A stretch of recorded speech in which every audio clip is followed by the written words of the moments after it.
Hi, everyone. Welcome to the Princeton Review's MCAT Expert Hour. My name is Scott, and I'll be co-hosting tonight's presentation along with our resident expert, Stacey. Everyone's lines are muted, but if you have any questions, please use the question box located in the menu bar. We'll definitely circle back to questions at the end of the session. We'll try to answer a few as we go through, but we'll definitely have time at the end to answer any questions. This presentation will be recorded, so you don't go crazy taking notes or anything like that. We will send out a link to the recording after the session, and it'll also be archived right on our website. So again, just sit back, enjoy, and we'll get moving along. So just a real quick intro here. So here we go. So what we're going to do today is I'm going to start by just talking about how the Princeton Review could help start your journey. So a lot of students are just kind of nervous and don't know where to begin the whole process. So we'll talk a little bit about how we can help get you jump started. And then Stacey will jump in and talk about the MCAT. She'll give a detailed overview of the test, the breakdown, scoring, all that good stuff, the test centers, your testing experience. And then she'll also work through some sample passages and questions. So we'll have all that fun stuff ahead of us. So I'm going to jump right in and get started. So basically, it's our job here at the Princeton Review to help navigate this process and help make it a little less daunting, right? A lot of students stress, and it obviously is a big part. So we want to just help make it a little bit easier, try to ease the transition for you. So most students, they have three key components that they worry about, as they're getting ready to apply. There's great grades, right? So you need to have a high GPA, you need to have a great test score on the MCAT, and a great overall application, right? So it's our job to help navigate these three areas for you, and luckily the Princeton Review could help you in all three of these key areas. So if you're struggling, hey Scott. Hey, Stacey's along. So we'll get to you in a moment, Stacey. Thanks for joining. And so we have a homework help available to help if students are struggling with grades. And I'll talk a little bit more about that in a moment. And then we also have, as far as the MCAT itself, we have a great free full-length practice test, a detailed score report breakdown, a variety of prep options. And then we also have a great MCAT free trial. So I'll definitely talk about that later as well. And then when it comes to the application process, we have a great resource that's free on our website. It's a med school search engine. So if you're not sure where you want to go to med school yet, you could search by different criteria, and we have a profile for each school.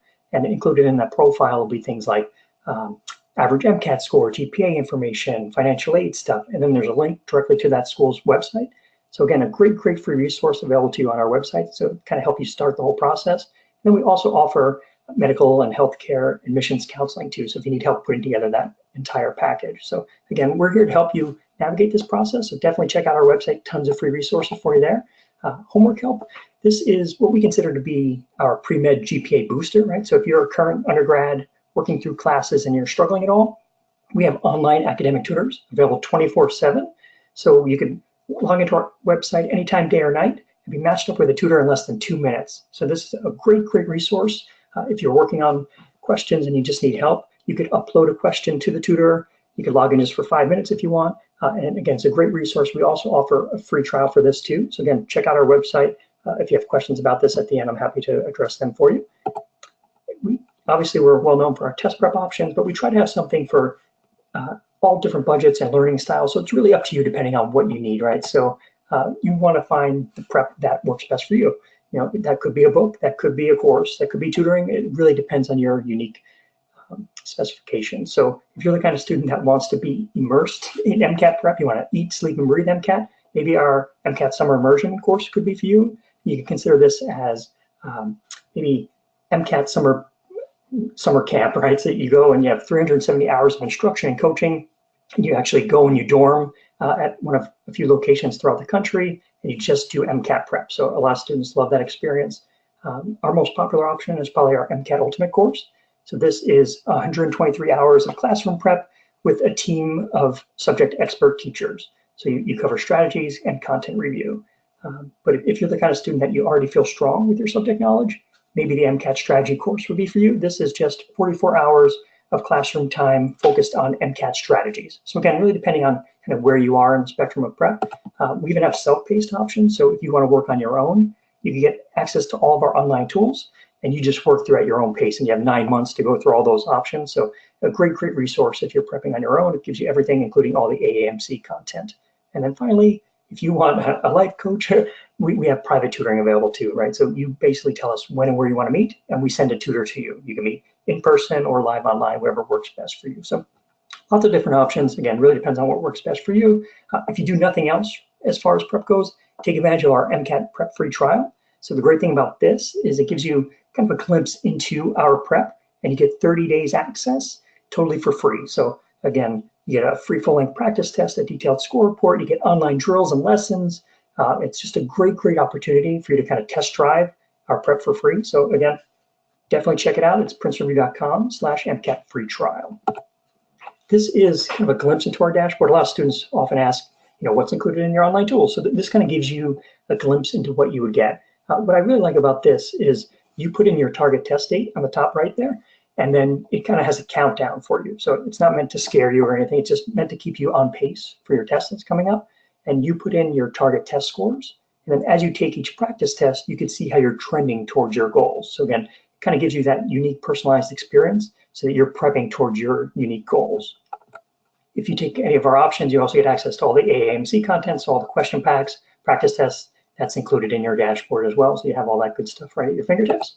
What I really like to show off too here is our detailed score reports. So as you take a free practice test, it's really important for you to dive in and really see your performance and what you need to do next, right? So you're investing 7 hours of your time. You want to make sure that you're getting the most out of that time. So the cool thing about this is you get a detailed score report. You see the total score, the score breakdown for each section, and then you could do a deep dive for each section. So on each section, you can see what you got right, what you got wrong. You could click on each question, so you can see your answer, the correct answer, and a detailed explanation. So even if you take that free practice test, the free trial, you'll get the same great score report. It's just a great resource for you to help your future planning.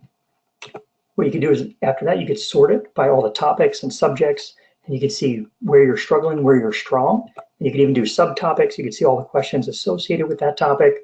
And then the great thing about that is you'll see drills and lessons specifically for those topics. So if you're struggling in a certain area, this brings you exactly to the content and drills focused on that area. So again, streamlines the process, makes it super efficient, and helps make the most of your time. What I like to talk about too is Medflix. So you can kind of think about this as Netflix, but for the MCAT. We have over 500 on-demand content review lessons, and they're all short snippets.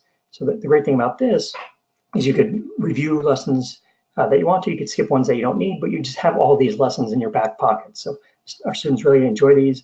The great thing that I like, and I know Stacey always talks about it, is that they're short videos. So it's not something that you need to invest a lot of time. You can just watch for a couple minutes and you're good to go. We have tons of online drills and lessons. So again, practice for the MCAT, as you already know. And then as far as admission counseling goes, the great thing about this is we offer comprehensive packages, but we also offer piecemeal. So if you just need to work on your primary application or your secondary application, we could help you in all these areas. If you just need to work on your personal statement, we have a package for that as well. So it really depends kind of where you are, but we have a way to help you. And we even have a premier comprehensive package, which is just you working directly with our Director of Medical and Healthcare Admission, Dr. Paschal. What's great about her is she has over 15 years of experience, but she has an MD. She has a couple PhDs, master's degrees, so she's very well connected. She's been through the whole process before, and she has tons of contacts. She's worked with over 10,000 applicants, and she's just a great resource. So you may have seen some of our med admission webinars in the past with her. We do them every month, so definitely keep an eye out on our website for that, and you kind of get a glimpse of all the knowledge that she has. All right. So Stacey, are you on the line still? Yes, I am here, Scott. Oh, there we go. So thank you for hanging out with me and going through all that good stuff to just kind of get your feet wet.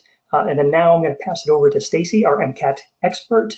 The great thing about Stacey is she just recently celebrated her 15-year anniversary with the Princeton Review. So happy anniversary, Stacey. Thanks, Scott. Yeah, and you can see, I mean, all the great things. I don't know if you want to talk about some of the stuff you've done, Stacey, but there's her resume kind of on the screen there, but she's done so much more, and I've had the pleasure of working with her a lot. So I'll pass it on over to you if you're ready. Excellent. So thank you, everybody, for joining us this evening. What I want to do is I want to talk about some of the particulars in the technical area, the details of the MCAT. So All right. So if you're on this presentation, excuse me, I assume you know what the MCAT is. It's the admissions test to get into med school. You'll hear, as I'm speaking, you'll hear me refer to AMC and AAMC. I kind of slur it all together. So if I say AMC, I mean the guys that are in control, the Association of American Medical Colleges. They run it. It's their game. I'm going to get to a couple of places in this in the presentation. I'm going to be real specific about how focused on detail we need to be in terms of signing up and things like that. All right, so when should we take it? What I'm hearing, and I believe what you guys should all be hearing from your advisors, is that the primary applications are now going in the June timeframe at the end of your junior year. So if you're a junior right now, most people are putting their applications in, their primary application for this June, which means that you better have done your MCAT either this January, March, April, or prior to that. The problem that we're starting to see is that to take the MCAT, you have prerequisite coursework. You have to have a year of bio, a year of physics, a year of general chemistry, a year of organic chemistry, a semester of bio, a semester of psych, and a semester of sociology based on the sections of the test. Fitting that all in, because it used to be the case that we would get you guys in the summer between your junior and your senior years, and people would then be taking the MCAT usually in the July, August, September timeframe. If your applications are due in June now for that primary, then everything gets backed up essentially like a semester, which means you have to have your coursework pretty much completed or be completing it in the fall of your junior year. And then taking that, the MCAT, the test itself, in January or the spring of your junior year. And if you're going to allow yourself an opportunity to take a second run at it, you have to sign up for then the January test and then the test again in April. So having the test in addition to your coursework makes planning things very tight and very difficult. So I hear a lot of students who take, get their coursework done, and then they're sort of in a year of grad work so that they can do their application process. All right, so one of the things we keep trying to tell folks is be very conscious of the planning of all this. All right, so when does AMC offer the MCAT? As you can see by the schedule on the screen here, MCAT offers this on very specific dates. And I want you guys to notice the last date of the year, because these are the 2018 dates, is September 19th. MCAT is generally never offered in October, November, December. That's when AAMC goes and does their analysis and any tweaking they have to do on the test that they're going to offer the following year. You can also see on the right-hand side of the screen, if I take the test on January 19th, which was essentially the first test of this year, my scores come back February 23rd. So essentially, it takes a good 4 to 6 weeks to get my scores. Again, if I've got to apply in June, the May test dates are not really valid test dates in order to make those June application dates, because I've got to allow the time to get the score release dates. So most people need to have taken the test in April so that they get their scores in May and can complete everything for the June dates.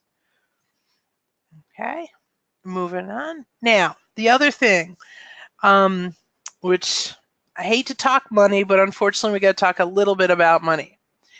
The key to this MCAT is you see this gold, silver, and bronze zoning. Zones are about how early before your test date did you sign up. If I sign up a month or more before the test date, I'm in the gold zone. The big deal about the gold zone is if I have to cancel, I get $155 back out of that $315. If I have to change a date, it's going to cost me only $90. So 315 is expensive. I mean, but notice if I sign up only a week or two before the exam, I'm paying $370. There's no rescheduling, no refunding. And then in silver, if it's 3 to 4 weeks, I still pay $315, but there's never a refund, and to change the date costs me even more. So the big deal, what we want to do is we want to be fairly certain we know when we want to take this test, so we don't have to do any cancellations or refunds because we're going to lose some money.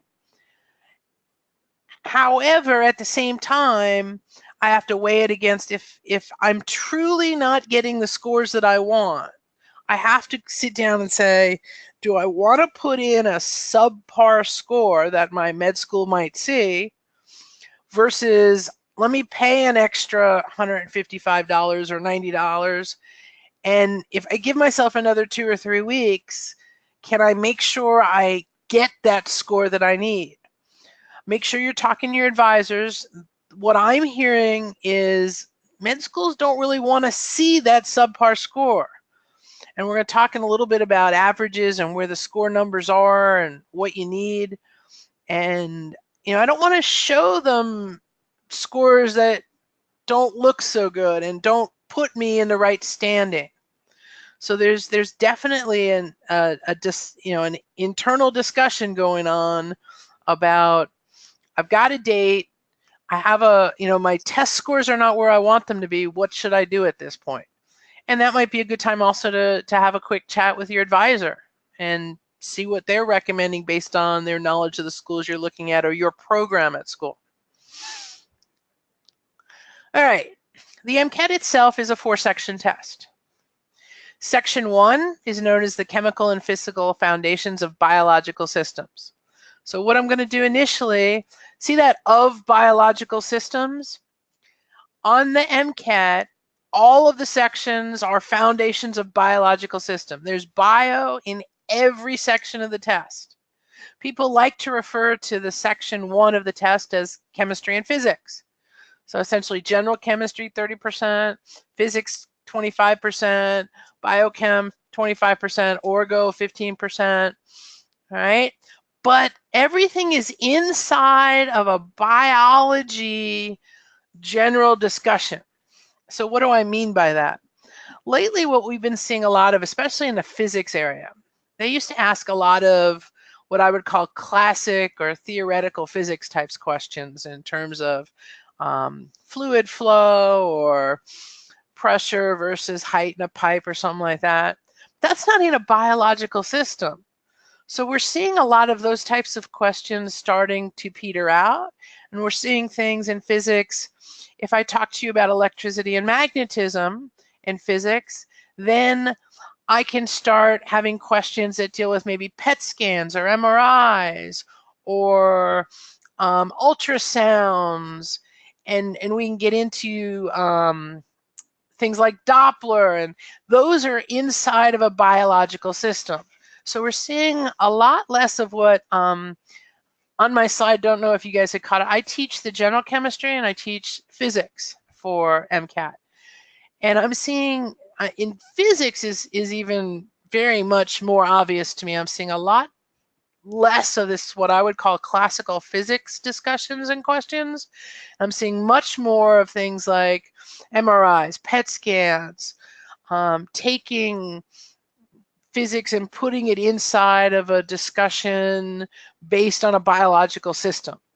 And so that is very definitely where AMC is heading, especially with this, once they changed the test in 2015, significant differences prior and after that. So again, in the first section, you're going to get what we call chemistry and physics. You're going to see 59 questions. You're going to have 95 minutes. Those 59 questions are 10 passages with 4 to 6 questions each, and you're going to have usually 2 or 3 sets of 15 freestanding questions. So usually you'll see a lot of times 3 sets of 5 in a row, where they come in and just ask a single standalone question. Second section is what we call critical analysis and reasoning skills. You'll hear it referred to as CARS, C-A-R-S. This is just reading comprehension by another name. All right, so this is all about identifying what was said, making sure that your answer is in line. If you notice, this has a slightly different number of questions. This is only 53 questions in 90 minutes. It's 9 passages instead of 10. This section 2, the second section of the test, is the one that has a different timing and numbers. Sections 1, 3, and 4 are all the same at 59 questions in 95 minutes. CARS is slightly different. After section 2, you'll take a lunch break, and then we go into section 3 of the test, which is known as the biological and biochemical foundations of living systems. Again, this is, you see a little bit of general chemistry, Gen Chem, a little bit of orgo, but this is primarily bio. This is the biosystems, the questions on, processing sugars, or this is the heart of the bio discussions. You can see it's just like section 1, 59 questions, 95 minutes. Of those 59 questions, you got 10 passages with questions, and you've got 15 freestanding, just like section 1. And then last, section 4 is psych, soc, biological foundations of behavior. So again, this is psych and soc. This, several years ago, used to be the essay. They pulled the essay out. It's now psych and soc. Again, it's still 59 questions in 95 minutes, 10 passage based with 4 to 6 questions each, and again, 15 freestanding questions. The big deal on these sections is pacing yourselves and knowing how much time you have, how many questions have you done. You always want to make sure you see everything. You don't get caught up on one particularly difficult passage and not finish the sections. All right, so let's talk about scoring. When we talk about MCAT, all right, you can see the score ranges. Each of those 4 sections, I get a score from 118 to 132. All right, mean being 125. Magically, if I add 125 4 times, I get a 500. So we talk about sort of the average MCAT being a 500. Mean is actually slightly higher than a 500 these days. It's about a 501 or a 502. And the one thing I want to be clear on, every question on this test is a multiple choice question. You have 4 answer choices. There is no penalty for a wrong answer. You only get points for a right answer. So therefore, you never want to leave an answer blank. You want to put an answer in every question. All right. And if I'm going to guess, we at Princeton have a very specific approach to guessing. If I'm guessing on a question, what I want to do is every time I guess or I'm unsure, I want to guess the same answer. So I go in on a test day and I say, all right, today my letter, I pick either A, B, C, or D. All right, today let's say it's B. Every time I guess, I'm going to hit a B in there. Why do I do that? Because I have a 25% chance, given the 4 answers, of getting it right. I have a slightly less than 25% chance. If I say, well, if the first question was, if the one before was A and the next one is C, and I start doing conditional probabilities where, based on the first answer and the second, do I zig when the test zags or can I zig when the test zigs? The odds of me being able to zig when the test zigs are slim to none. So I want to put a B in everything that I'm guessing on because roughly 1 out of 4 of them I'm going to hit, just because of the odds. And so we find, yes, we've actually gone and spent some time studying this. We find that guessing gets usually folks 1 or 2 more right if they're guessing the same letter than if they're... Now, when do I not guess the same letter? Well, if I've managed to look at the answer choices and gotten rid of A and C, and my letter for the day was C, I'm clearly not going to put a C in at that point. All right, so there's a little bit of method to the madness, but make sure you put an answer in every question. Do not leave anything blank. All right, here's our percentiles. So as you can see, score goes from 472 on the top left to, we got 528 here on the bottom right. And As you can see, they're showing 500 as the 50th percentile. These days it's creeping up a little bit.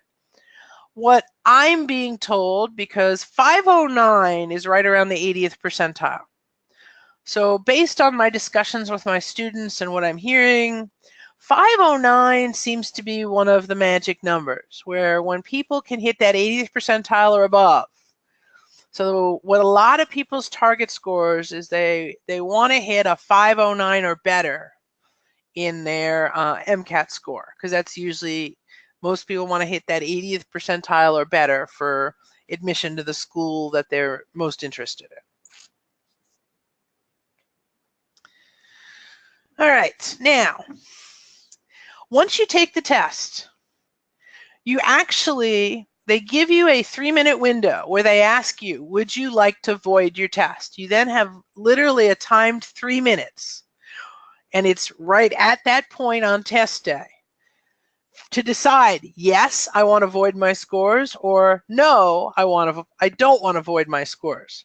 So let's be real clear what that means. If you hit yes, I want to void my scores, your score, you will never see your score, and it will essentially disappear, except because AAMC controls all of this, it will show on your record that you attempted a test on that day, and then it will show there's no score for that test.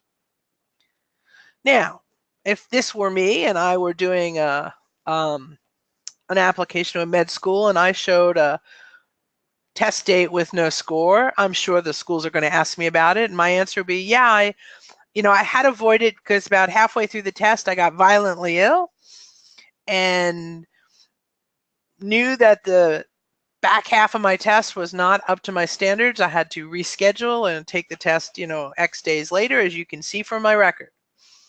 So in my mind, that can be explained in that way, and I really wouldn't explain it in pretty much any other way.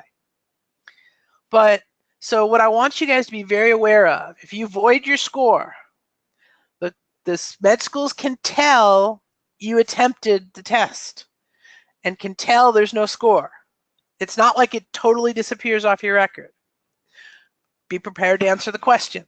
Like I said, what are they going to tell me? I didn't get ill in the middle of the test? They can't say that. So, that seems like a perfectly reasonable answer to why it's voided. All right. The other thing you want to think about, most of us think we did worse than we really did. If you're like, I don't think I did so good, make sure you're confident in some ways you did really poorly, which is one of the reasons why one of my recommendations to everybody is practice these tests. Make sure you're taking, before you've gone in, 4, 5, 6 practice tests. You want to know where you are so that you, when you get to this void question, can reasonably, with a fair amount of certainty, say, no, I think I did okay. I don't think I did great, but I think I did well enough for an application. Or, oh man, I went through that section 2 and just did really badly. I'm not sure I want to show this. All right. So you want to base this decision on facts and being able to estimate where you are. You don't want to do this by a sort of willy-nilly approach. So most people, I tell them, don't void. If you think you did reasonable or better, don't void, because you want to kind of see your score. You'll get 30 to 35 days later, through your AMC account, your scores will be available. Right? As part of your application to med school, you have to join the AMCAS, the College Application Service, the American Medical College Application Service. There's a $160 processing fee, which includes application to one med school. Every additional school they're going to charge you $39 for. And what you will do is you will send in your transcripts, your letters of recommendation. All of that goes into AMCAS, a central location, so you don't have to send that to each of the different colleges, and then they will send it off to each of the colleges that you will then pay them to send to. Make sure you allowed a good 6 to 8 weeks for processing of all that material. Always double check it once they show it to you. Make sure it looks exactly like you expect it to look. Make sure if you had 2 pages of a transcript, they got both pages recorded. So make sure you're looking hard at that stuff. All right, so what does it take to get into med school? Let's talk about the numbers. All right. So, unfortunately, more students are denied than accepted each year. So, of the 800,000 plus applications put into med schools, there's about 51,000, between 51 and 52,000 actual people. So people are averaging about 15 applications each. Of those 51,000 plus applicants, they're taking about 21,000. All right, so they're turning away over 30,000.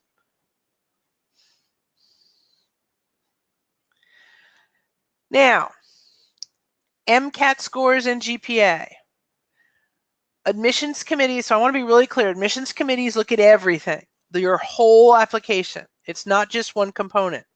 What they do, though, is they do this initial screening where they'll kind of take the MCAT and the GPA, they'll create, everybody's got their own number, how they do it, and they'll kind of say, oh, of our pool, let's initially look at all the numbers that, given MCAT and GPA, are above this. If you want to go to that school, then you want to be in that first group, right? Because that's where they're going to start. And they only go back to the pool if they're like, oh, okay, we had, 300 slots. We only took 250 from that first group. We got 50 more slots. Okay, let's go look at some more applications. Right? That's generally how it tends to work. What we want to be really clear, a strong MCAT score can help if your GPA isn't quite where you want it to be. But be really careful. You get a bad MCAT score, even if you have a superb and a really high GPA, that bad MCAT score can actually hurt you. Whereas the strong MCAT score can help you. So just be really careful with that. There's the medical school admissions requirements. You can look on our website. Most schools are pretty straightforward or fairly direct on what they're looking for. What was the average GPA? What was the average MCAT score?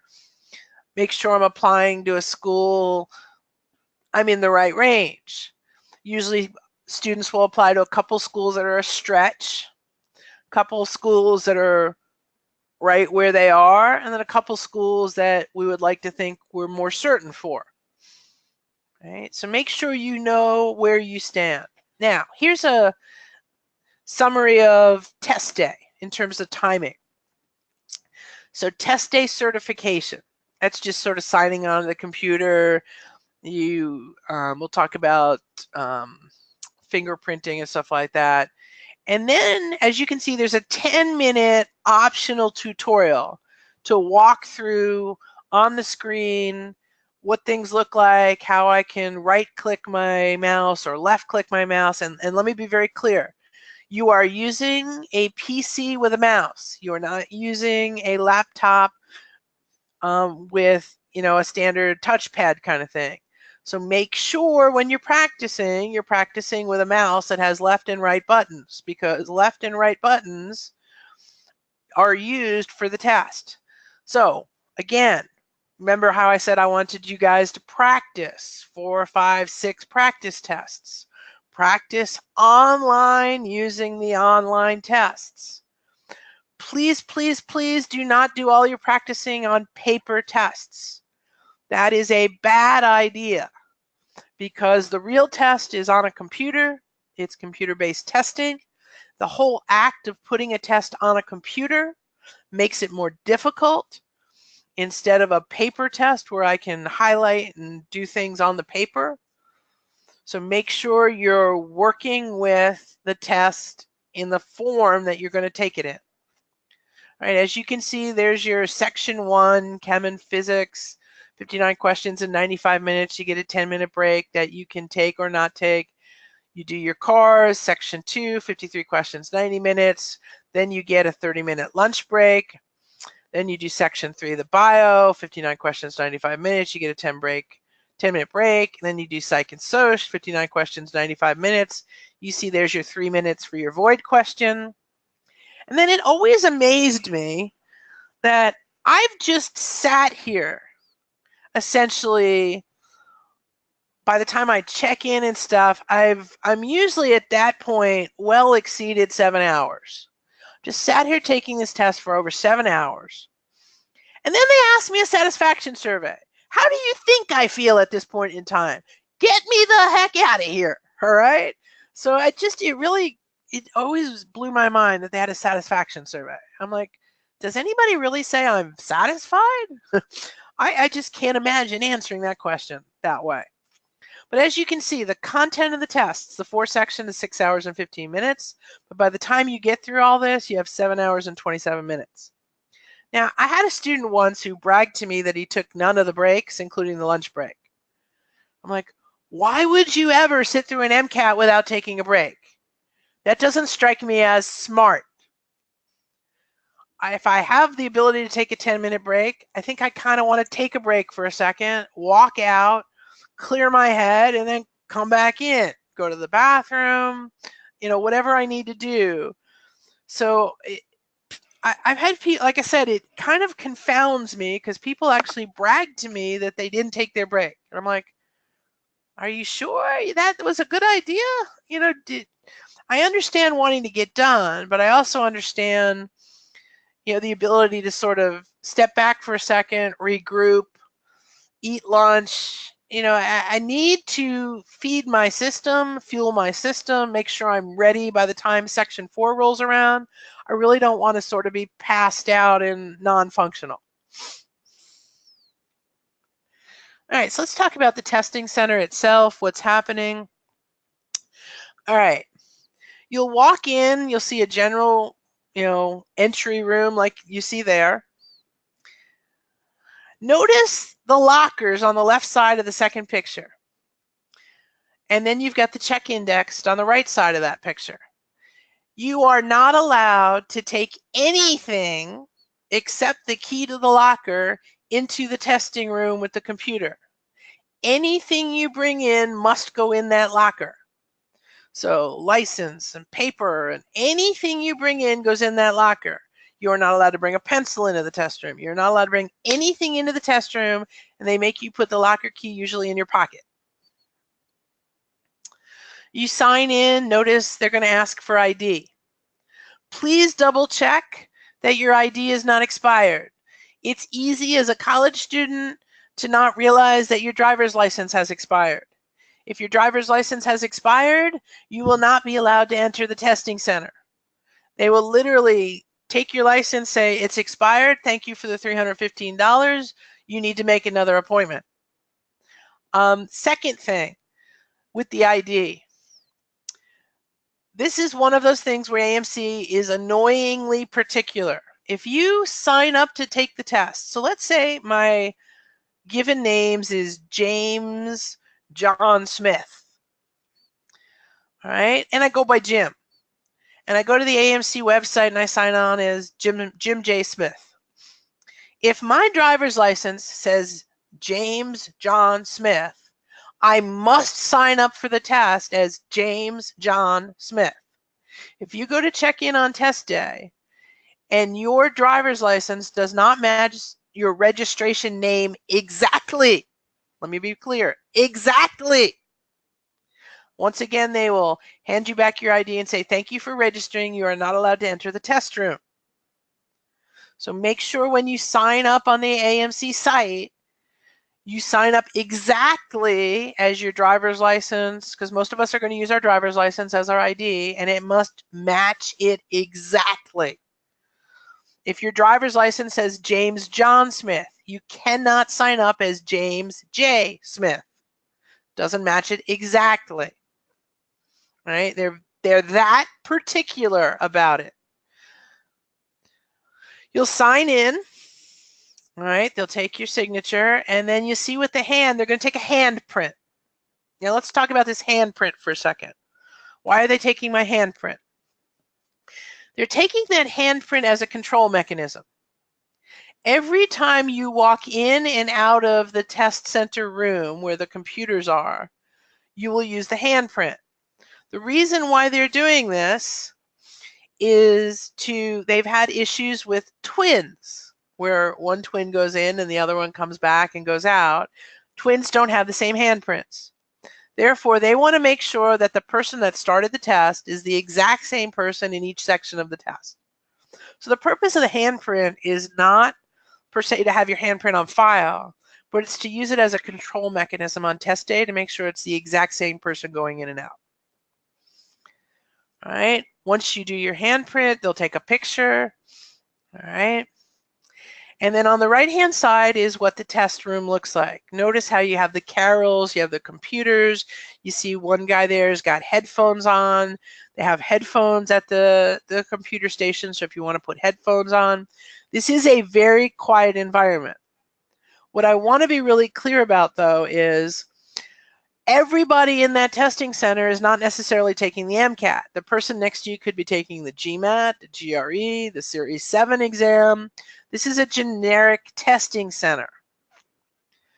So do not pay any attention to what anybody else is doing in terms of timing or anything else, because they might not even be taking the same test as you. See the lady in the yellow shirt? She's the control monitor. Every time somebody gets up and leaves, one person will come in and escort you in and escort you out. There's nobody walking around the test center randomly. So if your timing ends, somebody will come get you. If you want to take a break, they will pick you up. They will take you out. They will scan your hand to get you back in. They will sit you down, and then they will start your timing again.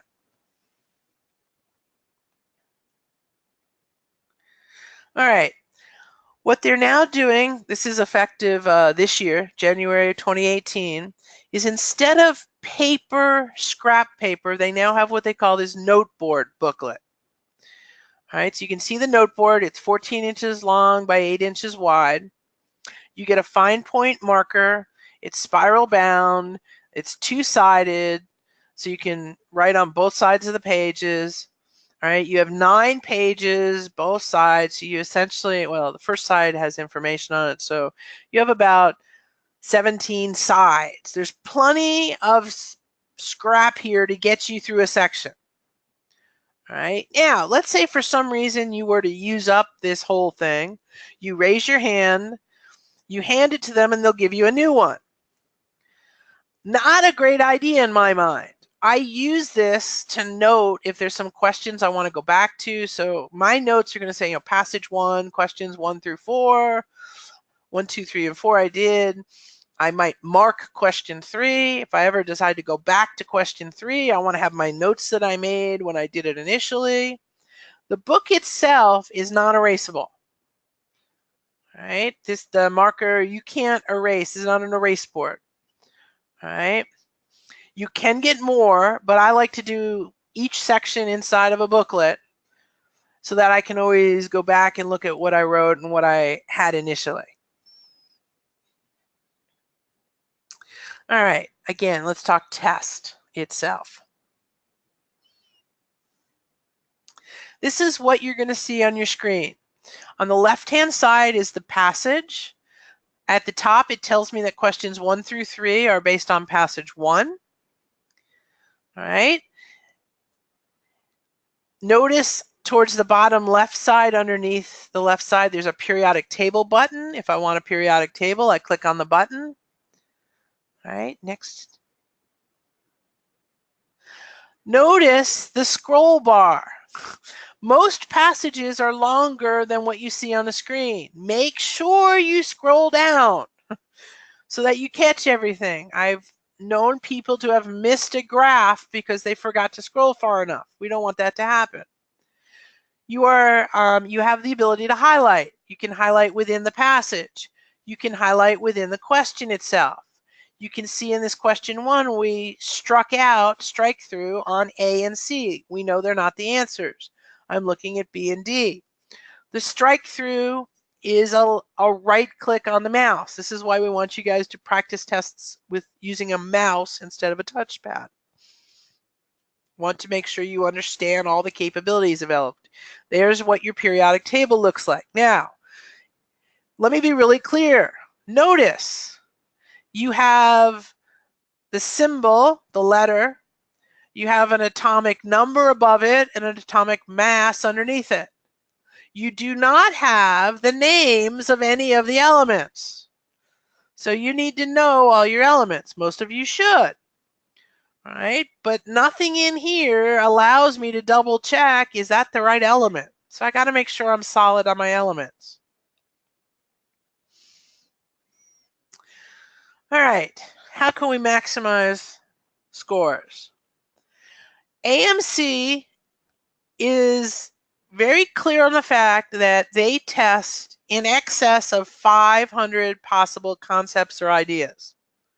And they break down all these ideas and concepts in the different areas. Okay, in chemistry, here's the concepts and ideas. For those of you guys that have done any looking at an MCAT, you know, the MCAT always tests acid-base chemistry. All right, there's always pH and POH questions. There's always some kind of electrochemical cell of some sort. All right, so there's areas that they always test. But the issue here is it's not simply what you know. There's a time issue on these. I got 59 questions in 95 minutes in sections 1, 3, and 4. I got to make sure I proceed through them appropriately so that I see everything. I don't want to get stuck on a really nasty, ugly passage or question and not see 3 or 4 questions that I might have clearly known how to do. All right. There's also the, okay, Stace, I heard you say that they're going to test me on pH, acid, bases. Well, there's a way they test you on acids and bases and how they like to ask questions. It's the other reason we want you to be practicing and using AMC's packs and stuff so you understand how they like to ask the questions, because the big deal with the MCAT is it's not anything like an academic test in general chemistry or physics.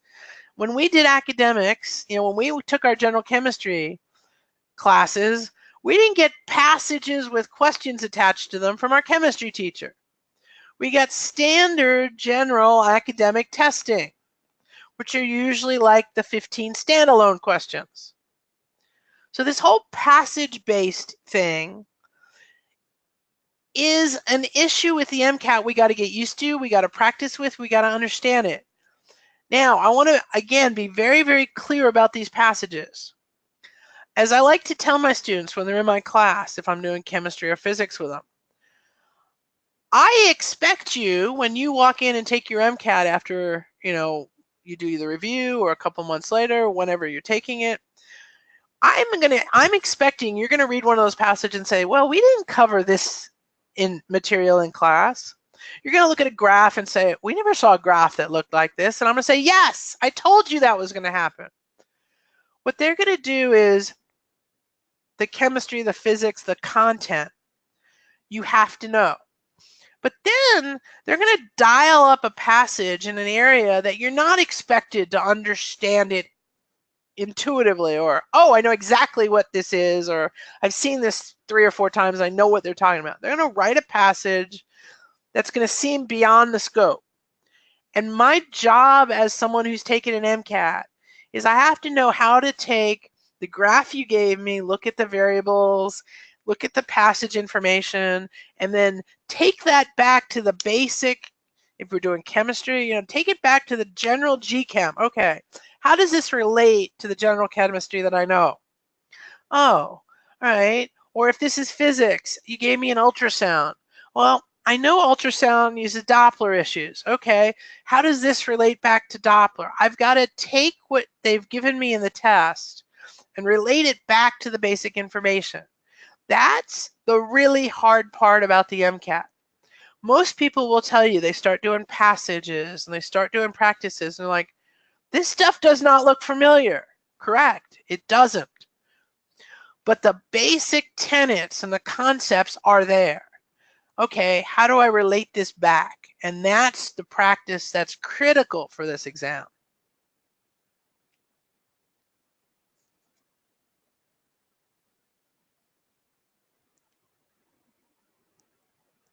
So let's talk about, let me show you what I mean with a couple sample questions.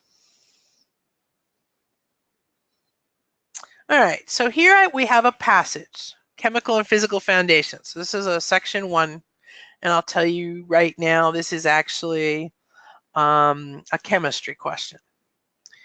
So I look at passage 1, we're talking about uranium. I got U-238, U-235, okay, I got isotopes. All right, I look in the second paragraph, I see, okay, we use centrifugation if we're doing industrial level. Great. Paragraph 3, AVLIS. I've never heard about AVLIS before. Atomic vapor laser isotope separation. All right, it's a lower cost enrichment method. It takes advantage of the variations and properties of the isotopes.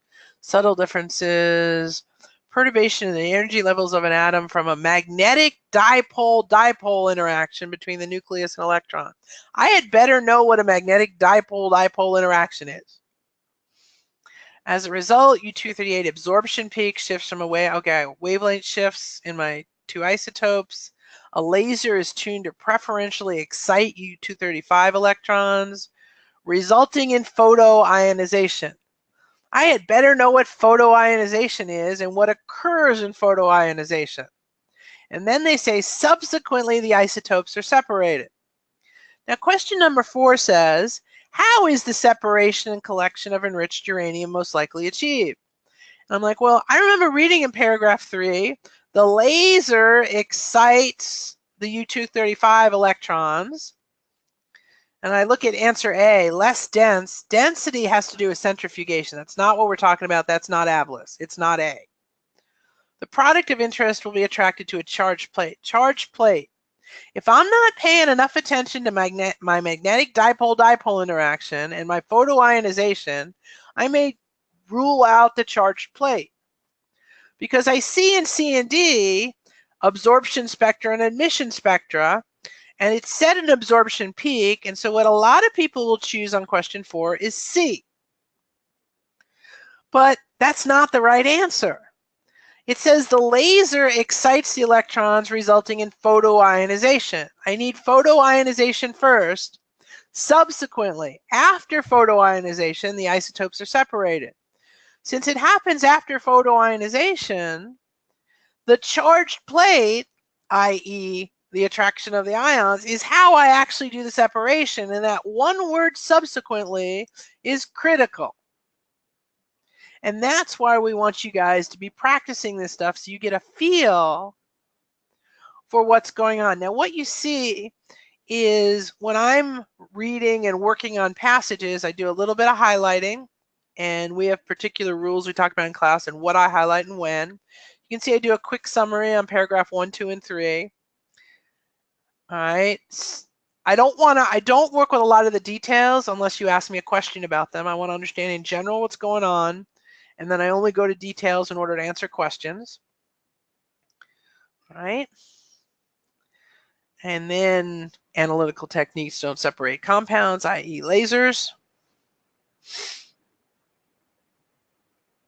And the answer is B.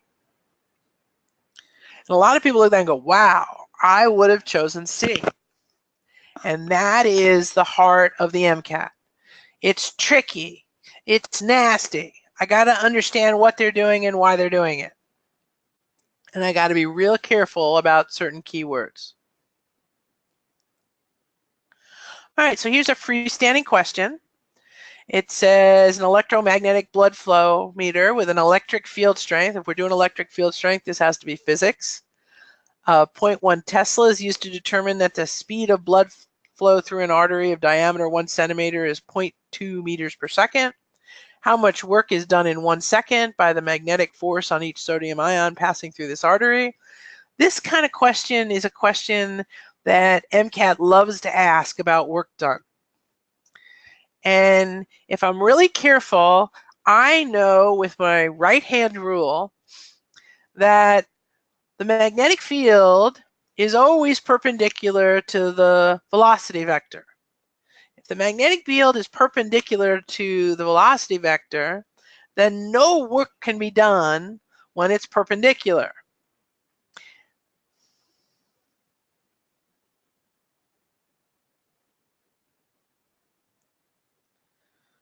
Right?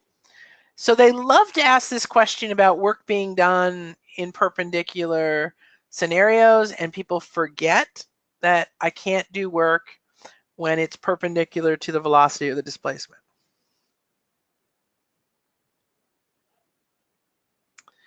All right, now, many of you guys may remember from chemistry the issue of Lewis structures. All right. The other thing at Princeton we love to emphasize, the thing I love to re-emphasize with my students regularly is I want to take the easy test first. Now, what do I mean by that? Lewis structures are not simple. All right, and I gotta, oh wow, do I have to think about this? Well, hang on a second. In question number 5, you told me S2O7 has a -2 charge. So the first thing I'm gonna do is, if the answer is an A, B, C, or D, in order for it to be the right molecule, it had better have a total -2 charge. So I look at A and I say, okay, I see a total -2 charge. He's a possible answer. B, I don't see any. He's got a charge of 0. He can't be the answer to this question because he doesn't have the right charge as a molecule. I go down to C. I see 2 negatives and 2 positives. He's got an overall charge of 0. He can't be the answer to this because he doesn't have the right charge. D, I see 4 negatives. He's got a -4 charge. The only guy who's got the right overall charge is A, and before I start worrying about all the details inside the Lewis structures, right, and I start counting things, let's do the easy stuff first, because sometimes in the MCAT, the easy stuff gets rid of half of my answers. Let's do that first before we start worrying about formal charge and adding things up and, add this, valence electrons plus this minus half a bond, free electrons, half the bond, don't do all that before you do the easy stuff first.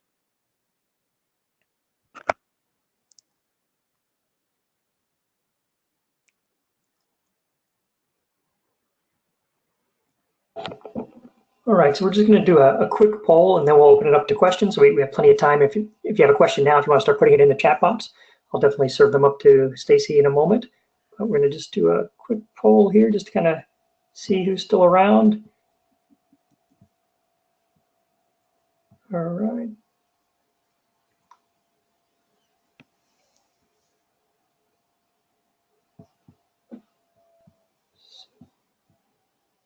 All right. So leave that open a minute and just, basically want to see if you want advice on prepping for the MCAT, if you want some more advice on navigating the mid-admissions process, GPA stuff. So pick all that apply, and we'll just leave that open for another couple seconds here. So pick a winner. All right, so it looks like the MCAT's still winning, as it should.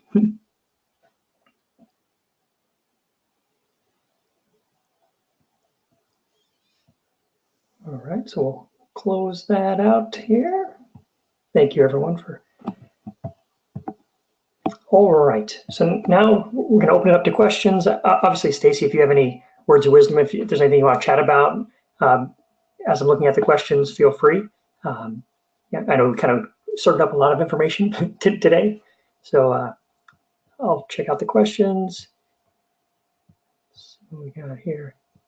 All right, so it looks like someone wanted to know if there was a paper booklet for each section of the MCAT, or you're only given one booklet. Again, just a reminder, it's a computer test, so everything will be on the computer, and then you'll just get the laminated boards for scratch paper on there.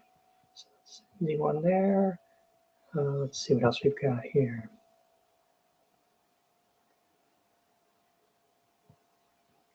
All right, so I'll see if you have any advice here, Stacey. So someone's going to graduate in May of 2020. They just want to know the last time that they should take the test in order to apply in the rolling admission process.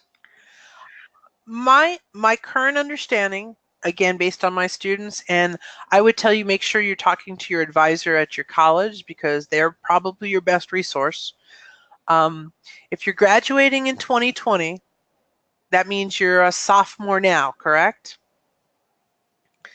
Then you should attempt to be ready to go with application next June. So June of 2019, based on the application process, and that would be getting ready for starting med school in the fall of 2020. Again, what I'm hearing from students is most advisors are recommending primary applications be ready for the June process. Some people are not. Some people are doing the rolling admissions over the summer, taking tests again in May, June, July. All right, we do what we need. Some people also decide, I've talked to several students, some of my students have said, the whole act of doing the applications and getting things in, I'm having trouble getting that done while I'm in the middle of my sophomore and junior years in school. So I know some folks that actually take a bit of a gap year and they do their MCAT and their application process essentially for June of their senior year. If you're doing it in that time frame, then you're not going to enter till the following September, a year later, which usually means a gap year. I know some students maybe do like a grad work or lab work or research in those areas. But if you're currently a sophomore, and if you can, then my recommendation is to get everything ready and processed to attempt to get into next June of your junior year to get into that primary admission cycle. And then someone else had a question too about, I guess their admissions coordinator said that they could submit their primary application before taking the MCAT. I don't know if you have any thoughts on that, but then the person was also wondering if September would be too late to submit the application.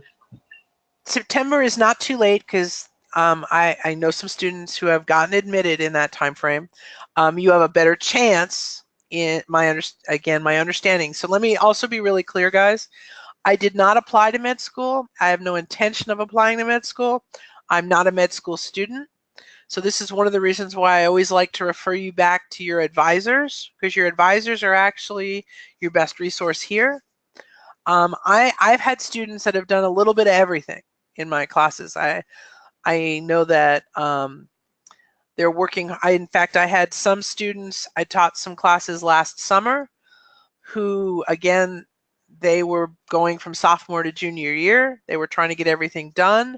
So I taught some students MCAT review over the summer who hadn't even taken physics yet. And we were working on physics and some students hadn't even taken it yet because they were trying to get their review in for everything else because they were taking physics in the fall.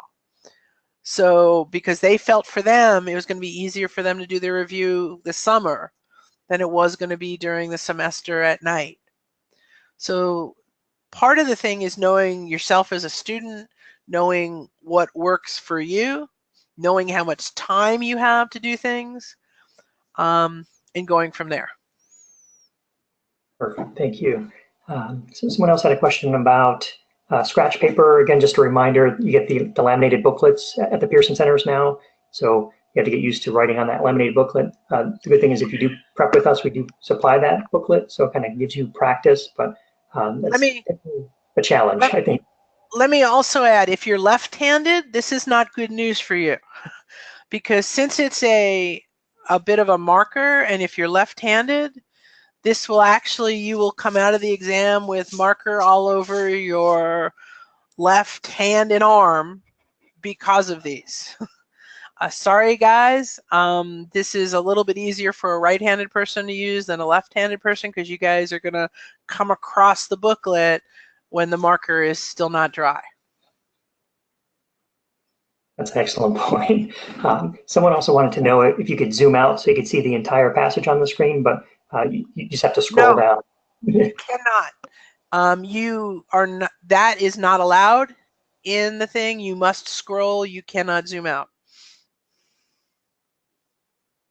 Perfect. So let's see, we have another question here. So Someone said, upon finishing, I guess, some prep books, what is the best way to prepare your time before the test? I don't know if you have any words of wisdom for someone that's prepping on their own. Yeah, absolutely. One of the things I'm going to give you two pieces of advice. One of them is, I tell my students there's nothing wrong with your textbooks from your when you took the courses. Know that the MCAT tests at a level that's much higher and more general than your textbook specifics. So it's one of the reasons I encourage folks to look at AMC books or Princeton books or Kaplan book. I didn't say that word. Because you want to get a feel. If you're studying out of textbooks, you're usually going to too low of a detail level. MCAT's a little bit more general. Second thing, online testing wherever, however you can do it. The more you do, the better you are.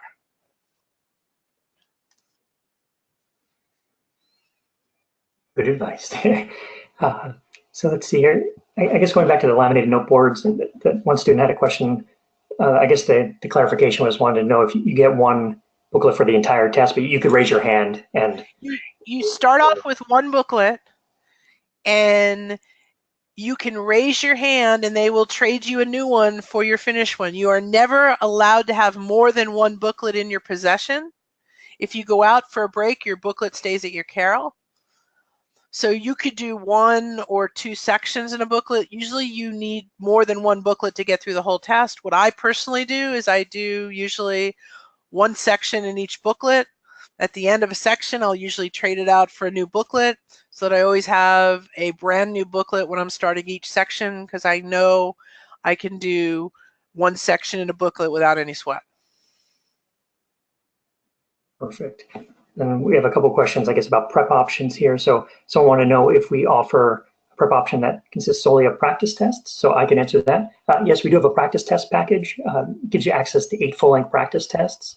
So if you have questions about how to access that, you could either check out our website, or if you email questions@review.com, I could certainly give you a direct link to that. So that's a great opportunity for someone that just wants to work on their test-taking stamina, right? So it's definitely a marathon you want to practice, and that's a great option there. And then someone else wanted to know about prepping Prince Review classes. We want to know if we offer classes in New York. Yes, we absolutely do. Stacey and I are both local to the New York office. I actually work in our corporate office in New York City, 42nd Street. So we have several offices in New York. We offer live in-person classes there all throughout the year. So definitely, do you have something to add there? We do, yeah, we do 2 specific types of schedule, or actually we do 3 schedules out of our New York City, our New Jersey, and our Long Island offices. During the summer, we do daytime MCAT classes where we go from like 10 to 2 or 10 to 1 and 2. Sometimes we'll do double classes, 10 to 1 and 2 to 5.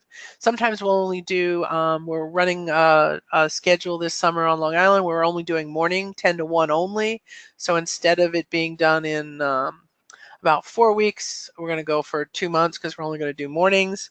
We also, during the semester, we do evening classes, so Monday to Friday from like 7 to 10 p.m.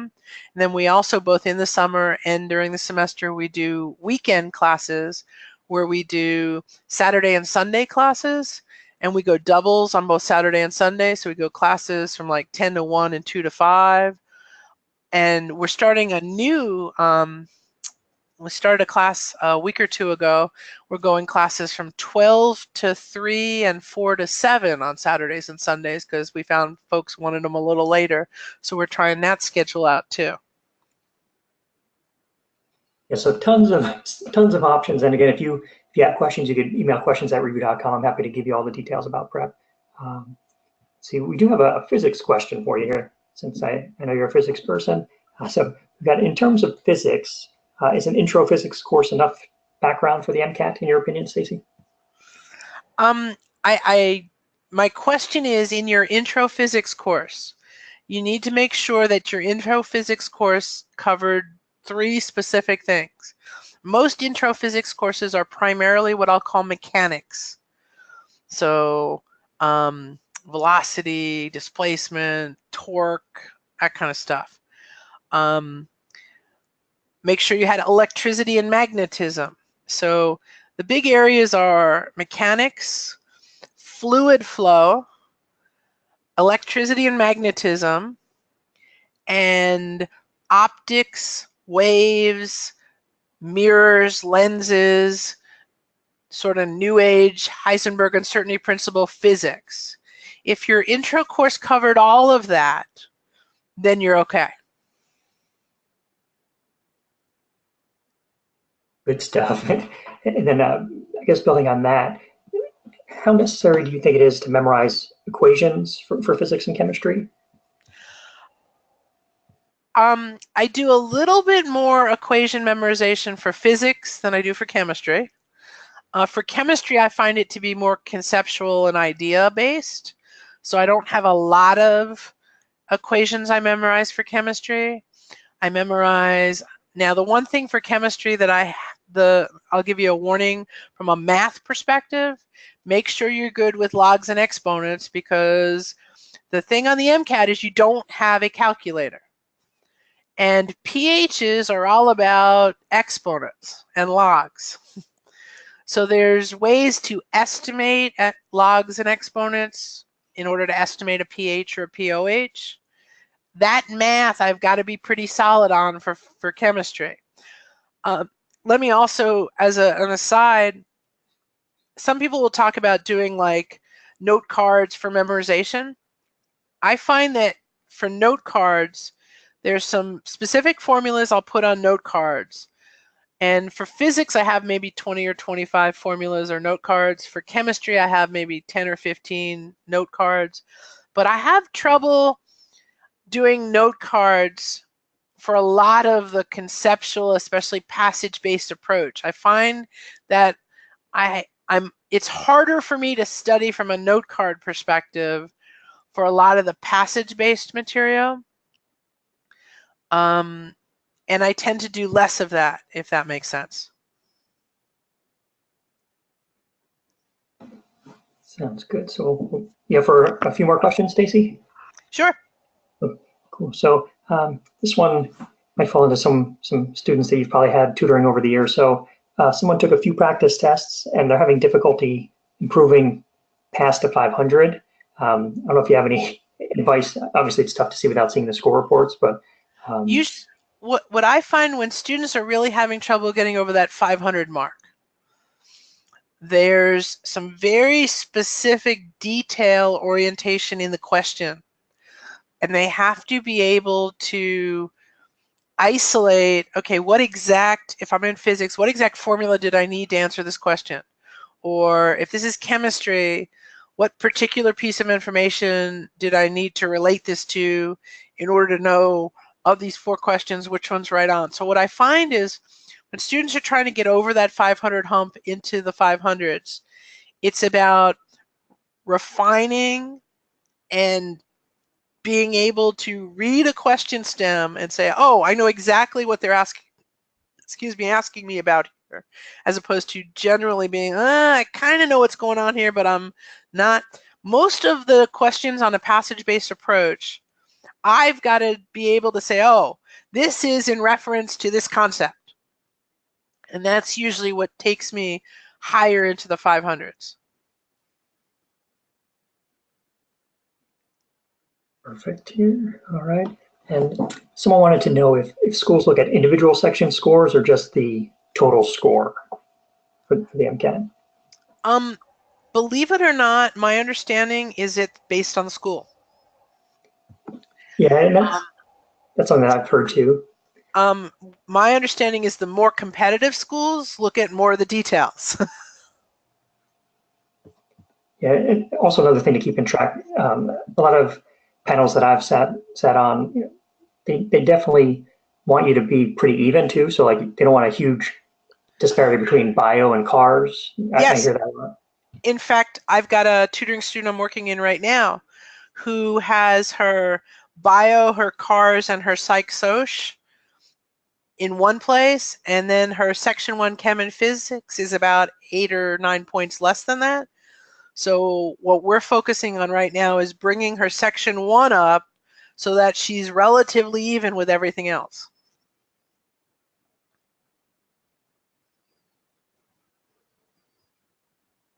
All right. It looks like another question came in about scratch paper. So just a reminder, the MCAT changed this year from Pearson from Prometric to Pearson. So previously you had old school scratch paper, but now it's just those laminated booklets. I just wanted to reiterate that.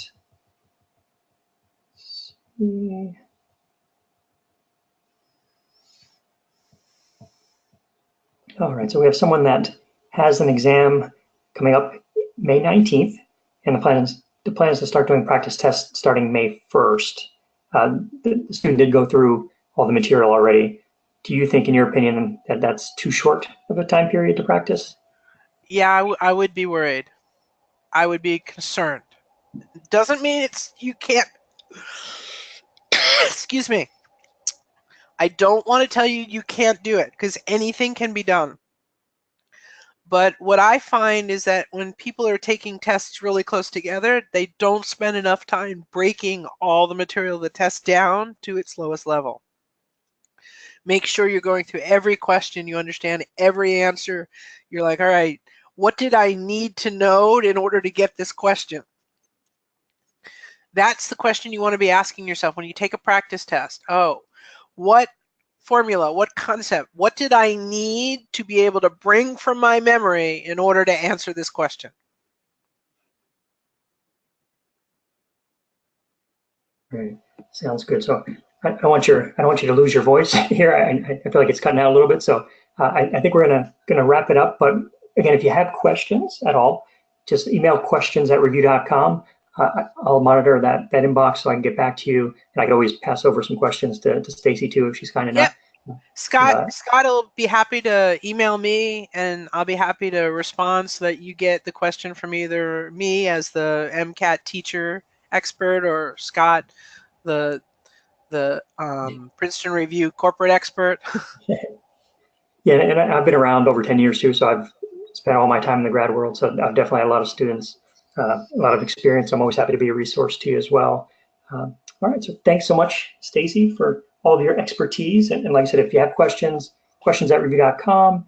This link will be, the webinar will be recorded and sent out too. So you can always review at your leisure, tell your friends, and it'll be archived on our website. And, thank you so much for hanging out with us. Thank you, guys. I appreciate you taking the time to listen to us. Have a good night, everyone.